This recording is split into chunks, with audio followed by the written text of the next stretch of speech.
Hi అండి. బయట చల్లగా ఉంటుంది కదా, ఏం చేసుకోవాలో తెలియట్లేదా? అయితే ఈ సింపుల్ రెసిపీ చేసేసుకోండి. చింతపండు నానబెట్టి బాగా పలుచగా గుజ్జు తీసుకోవాలి. అందులోకి పసుపు, ఉప్పు రుచికి సరిపడా తీసుకోవాలి. ఇప్పుడు అటుకులు ఉంటాయి కదా, జొన్న అటుకులు కానీ మామూలు అటుకులు కానీ మన ఇష్టం. వాటిని ఈ పులుసులో వేసేసి ఒక 1 అవర్ పాటు నానబెట్టాలి. టైం లేదంటే అరగంట అయినా సరిపోతుంది. బాగా నానిన తర్వాత ఒక చిన్న టిప్ అండోయ్, దీన్ని చేతితో మాత్రమే కలపాలి, అప్పుడే బాగా పడుతుంది అటుకులకి. అలా నానబెట్టిన తర్వాత ఇప్పుడు బాండీలో తాలింపు వేసుకోవాలి. ఇప్పుడు అందులోనే పల్లీలు వేసుకోవాలి. అవి కొంచెం లైట్గా ఫ్రై అయ్యాక అందులో పచ్చిమిరపకాయలు వేసుకోవాలి. ఇప్పుడు ఫ్రై అయిపోతుంది కదా ఇదంతా.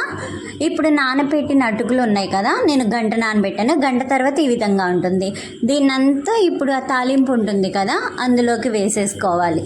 వేసేసుకున్న తర్వాత బాగా ఫ్రై చేసుకోవాలి. ఫ్రై చేసుకున్న తర్వాత ఈ విధంగా ఉంటుంది. అంతేనండి, వేడివేడిగా అటుకుల పులిహోర రెడీ. చల్లని వాతావరణంలో అటుకుల పులిహోర రెడీ.